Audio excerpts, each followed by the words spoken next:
My fiance's family said I'd never be good enough and canceled the wedding, so I canceled the $1 million deal that was keeping their company alive. I, 20 male, am a project manager for a mid-sized tech firm. It's a good job, I make good money, I'm respected in my field, and I've always considered myself a pretty straightforward what you see is what you get kind of guy. For the last 4 years, the best part of my life was Hannah, 28. She was vibrant, funny, the kind of person who could make a trip to the grocery store feel like an adventure. I loved her. I really, truly did. Her family, however, was a different story. Her father, Lawrence, 58, runs a custom architectural materials company. Her mother, Jacqueline, 56, is a woman whose primary occupation seems to be judging everyone else's occupations. They were always polite to me, but with an edge. The kind of politeness that feels like they're constantly converting my salary into their currency of social standing and finding it lacking. About 8 months ago, I learned through Hannah that Lawrence's business was on the brink of collapse. Bad investments and a failure to adapt had left him dangling over a financial cliff. Hannah was distraught. I love her and I wanted to help. My father runs a very successful, very large property development corporation. I knew they had a massive new flagship project starting. I sat down with my dad. I made a business case. Lawrence's company, despite its recent failures, did high-quality niche work. I suggested my dad's firm could subcontract the lobby and executive suite finishing to Lawrence. It would be a lifeline. My dad is a sharp businessman. He doesn't do favors that will sink his own ships. He had his team do their due diligence. The report was grim. Lawrence's company was a significant risk, but my dad, trusting my judgment and wanting to support me, agreed. He structured a contract with extremely strict quality control gates and a termination for convenience clause. It's a standard clause in his business. It allows the client to cancel the contract at any time for any reason, provided they pay a predetermined penalty fee. He looked at me and said, "This gives us an out if he can't deliver or for any other reason." Don't forget that, Arthur. The contract was for just over $1 million. The penalty for termination was $75,000. When I told Hannah, she cried with relief. Lawrence shook my hand so hard I thought he might break it. That was 6 months ago. The contract saved them. Lawrence hired back his staff, the initial deposits and first 2 progress payments were made, and for the first time in our relationship, her family's praise felt genuine. Lawrence started calling me son. Jacqueline stopped asking passive-aggressive questions about my career. Their financial security had seemingly bought their affection. The change was gradual. As Lawrence's confidence returned, so did his arrogance. He started making comments about getting back on top where he belongs. Jacqueline began planning a wedding that was far more extravagant than what Hannah and I had discussed. The breaking point came last night. It wasn't a formal ambush. It was worse. It was a casual, spontaneous execution. We were at their house having a glass of wine. I brought up the wedding budget, mentioning that Jacqueline's latest plans were about double what Hannah and I could realistically afford. Jacqueline let out a condescending laugh. "Oh, Arthur, don't be so provincial. One must project success. It's an investment in our family's image." "With all due respect, Jacqueline, it's our wedding and our finances," I said as gently as I could. Lawrence, who a few months ago was practically begging me for help, puffed out his chest. "Arthur, there's a certain way of doings. You're a good manager, but you don't quite have the vision for what this family is becoming again." The air went still. "Vision?" I asked, looking at Hannah. She was silent, swirling her wine, refusing to meet my eyes. That was my answer. "You're a nice boy, Arthur," Jacqueline said, twisting the knife. "But you're a stepping stone, not a destination. Hannah needs a partner who reflects her station. It's time we were honest about that." Then Hannah finally spoke, her voice quiet but firm. "They're right, Arthur. I'm sorry. This isn't working. I think we should call off the wedding." The shock didn't hit me like a lightning bolt. It was a slow, creeping cold. They had used me. They had used my love for their daughter, my family's resources, to get back on their feet. And now that they felt stable, I was disposable. An employee whose services were no longer required. I didn't yell. I didn't argue. I just looked at the 3 of them, their faces smug with a sense of restored superiority. I stood up. "I understand," I said. I walked out, got into my car, and just sat in their driveway for a full 10 minutes, my hands shaking. The whole drive home was a blur. This wasn't a calculated move on my part. It was a raw, visceral reaction. The pain was immense, but underneath it, a cold, hard anger was beginning to form. I spent most of the night staring at the ceiling, replaying every condescending word. The next morning, I called my father. My voice was hoarse. "Dad," I started. "It's over with, Hannah. He was quiet for a moment. I'm sorry, son. Truly. What happened? They decided I wasn't good enough for them now that they're not on the verge of bankruptcy. The words tasted like ash. There was another pause. I see, he said, his voice turning to steel. That termination for convenience clause, are you thinking about it? I am, I said, my voice cracking slightly. I know it will cost the company. There's a penalty and you'll have to find a new vendor on short notice. It's a huge ask. Arthur, he interrupted. My company will be fine. It's a headache, yes, it will cost us some money, but family comes first, always. Are you absolutely 100% sure this is what you want to do? I thought about their faces, their smugness, their utter lack of gratitude, the calculated cruelty of it. Yes, I said I am. All right, he said, I'll have legal draft the notice of termination this morning. They'll cite the clause. It will be delivered to Lawrence's office by midday. It's now 1 p.m. The notice was delivered an hour ago. My phone has been silent until now, but it just lit up with a call from Lawrence, then Hannah, then Jacqueline. They're starting to realize what just happened. Update 1. Hey, everyone. The comments on my original post were overwhelming. Thank you. It's strange how knowing you're not crazy, that your anger is justified, can be so grounding. A lot of you asked for an update. Things have escalated, just not in the way I expected. The calls started moments after my last post. The first voicemails weren't angry, they were confused. Lawrence, Arthur, I just received a legal notice from your father's company. There must be some mistake. They're terminating the contract. This has to be a clerical error. Call me. Arthur, what is going on? My dad is freaking out. He said you canceled the contract. This is some kind of sick joke, right? Call me. I let them go to voicemail for hours. I needed the space. My initial cold anger had given way to a deep, gut-wrenching hurt. I couldn't eat. I couldn't think straight. This wasn't a clean revenge. It felt like a messy, painful amputation. By evening, the tone of the messages had shifted dramatically. Panic had set in. Lawrence, Arthur, you have to call your dad and tell him to reverse this. The penalty fee doesn't cover my material costs for the next phase.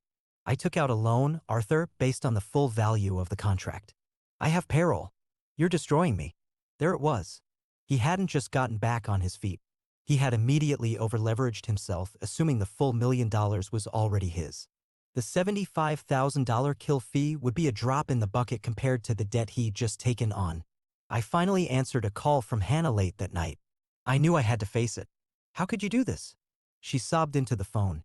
Actual sobs. Hannah, you ended our engagement. You and your parents made it clear I wasn't wanted. That was a fight. A stupid argument. You don't ruin people's lives over a fight. My dad is going to go bankrupt for real this time. The bank is going to call in his loan. This wasn't just a fight, I said, my voice hardening. This was a calculated statement of my worth to your family, and the contract was a gesture of goodwill based on me becoming part of your family. The wedding is off, so the goodwill is gone. It's that simple. It's not simple. You can fix this. Just one call, Arthur. Tell your dad you were emotional, that you made a mistake. I'll do anything. I'll apologize. We can get back together. The offer was so hollow, so transparently transactional, it snapped me out of my grief and back into cold clarity. No, I said, we can't. This is over. Then she got nasty. You'll regret this. You're a vindictive monster. She hung up. The next day, Jacqueline tried a different tactic. She showed up at my apartment building. I was leaving to get groceries and she was waiting by the door. Arthur, she said, trying to look sympathetic. We are all so sorry. We were wrong. The stress, it made us say things we didn't mean. You meant every word, I replied, not breaking my stride. Think of Hannah, she pleaded, following me. She's a mess. She loves you. And think of all those workers, their families. You're putting them all out on the street right before the holidays because your feelings got hurt. The attempt to guilt-trip me was so blatant it was almost insulting. Their jobs are in jeopardy because Lawrence runs his business recklessly and because you as a family treat people as disposable. This is not on me, Jacqueline. I got to my car. Before I could close the door, she said, she's keeping the ring, you know, it's the least she deserves for the pain and suffering you've caused her. I just stared at her, the sheer audacity. I didn't say anything. I just closed the door and drove away. The ring wasn't a huge diamond. It was a vintage sapphire piece I'd picked out because it matched her eyes. It was appraised at $9,500. Not a fortune, but not insignificant. And the principle of it. That was what stuck with me. They break my heart and they want to keep a parting gift for their trouble. The silence from them now is different. It's not the silence of waiting. It's the silence of plotting. Update 2. Hey, it's me, Arthur. It's been a few weeks. The quiet I mentioned didn't last. As many of you predicted, when direct attacks failed, they went for the scorched earth option. The smear campaign began. Jacqueline, a master of back-channel gossip, started telling a twisted version of our story to anyone who would listen. In her telling, I was a possessive and unstable partner. The contract was a tool I used to control Hannah. When she and her family found the courage to stand up to me, I flew into a rage and pulled the contract to destroy them out of spite. It was insidious and designed to make me look like a monster. A few distant acquaintances bought it. I got some judgmental texts. But my real friends, my family, they all knew the truth. My dad's company handled it professionally, simply stating to industry inquiries that the contract was terminated for convenience per the agreement's clauses and that a new vendor had been secured. The professional neutrality of it all made Jacqueline's dramatic narrative look even more unhinged. The consequences for Lawrence were real. The termination wasn't a secret for long. Word got out that his lifeline was cut. That, combined with his already shaky reputation, was a death sentence. The bank did in fact call in the massive loan he'd taken out. His supplier started demanding cash up front. He couldn't make payroll. The layoffs began. I do feel for the employees. That's the one part of this that leaves a bitter taste in my mouth. The collateral damage. But their fate was sealed by Lawrence's pride and recklessness. Not my phone call. Hannah, meanwhile, took to social media with vague, melodramatic posts about surviving a toxic relationship and learning her worth. It was all so performative. Through all this, the issue of the ring gnawed at me. Jacqueline's words, "the least she deserves," echoed in my head. It was the symbol of their entitlement. So I decided to stop being passive. I consulted a lawyer. A regular guy, not one of my dad's corporate sharks. He sent a formal letter to Hannah requesting the return of the $9,500 engagement ring. As expected, they ignored it. So we filed a case in small claims court. The value was well within the jurisdictional limit. The filing fee was a few $100s. It was never about the money. It was about forcing them into a forum where lies and social maneuvering don't work, where only facts matter. It was about demanding they face a direct consequence they couldn't talk their way out of. The process has been slow. We have a court date set for next month. In the meantime, the for sale sign went up on their lawn. Not because of my actions directly, but because the house was the only major asset they had left to satisfy the bank. Seeing that sign was a strange feeling. It wasn't triumph.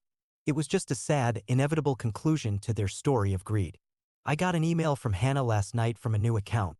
It was a long, rambling message about how I was soulless, how I was dragging her through the mud over a stupid ring while her family was losing their home. "You have no idea the pain you've caused," she wrote. This time I felt nothing. No anger. No sadness. Just a quiet finality. I saved the email and forwarded it to my lawyer with a note. More evidence of her acknowledging she has the ring and refuses to return it. This isn't a clean victory. It's a messy, protracted, and emotionally exhausting process. But it's a process of taking back control. They wanted to write the narrative where I was the villain and they were the victims. I'm just making sure the final chapter is based on the truth. Final update. Hey everyone. It's Arthur. This will be my final update. The last few months have been a slow grind, but I think the accounts are finally settled. The small claims court date was surreal. It was a sterile room with fluorescent lights, a world away from Jacqueline's lavish living room. I came with my lawyer. Hannah came with her parents. They all looked diminished. The arrogance was gone, replaced by a brittle, defensive anger. Hannah represented herself, and her defense was exactly what you'd expect. A tearful, rambling story about our passionate love, my inexplicable betrayal, and her profound emotional distress. She argued the ring was a gift, a small token to remember our good times. When it was our turn, my lawyer didn't engage with the drama. He simply presented the facts in a calm, methodical way. The date the engagement began. The appraisal value of the ring at $9,500. The date that Hannah and her family unequivocally terminated the engagement. Printouts of my polite, formal requests for the ring's return. A copy of her email in which she stated her intention to keep the ring as compensation. The judge listened, his face impassive. He then looked at Hannah. "Miss," he said, his voice devoid of emotion. "An engagement ring is a gift given in contemplation of marriage. You terminated the engagement. It doesn't matter who was right or wrong in the arguments. The condition for the gift was not met. You will return the ring to him or pay him the appraised value of $9,500. You have 10 business days." Hannah stood there, stunned into silence. Jacqueline's face was a mask of fury and humiliation. In their world, they could always talk their way out of things. Here, in the impartial light of the law, their narrative collapsed. The ring arrived at my lawyer's office a week later by mail in a cheap padded envelope. No note. The rest of their story unfolded predictably. Lawrence's company was officially dissolved. The house was sold for less than it was worth. From a mutual acquaintance, I heard they moved into a rental townhouse complex. The social climbing had ended in a sheer drop. I never heard from them again. Their numbers are still blocked. Their chapter is over. As for me, this hasn't been a victory lap. It has been a slow, painful education. The betrayal left a mark. I started seeing a therapist to unpack not just the breakup, but my own willingness to overlook the red flags for so long because I wanted the relationship to work. It hurt. It still does sometimes. I'm not dating. I'm focusing on myself. I'm hiking on the weekends with friends. I'm leading a new, challenging project at work. I'm rebuilding. My dad and I are closer than ever. He respects that I handled my own fight, and I'm deeply grateful that he was willing to take a financial hit and a logistical nightmare to back me up without a second thought. There's no triumphant feeling. I don't feel happy that they lost their house or their company. I just feel a quiet sense of justice. They didn't face some grand revenge I orchestrated. They simply faced the natural, unavoidable consequences of their own choices. Their foundation was built on arrogance and debt.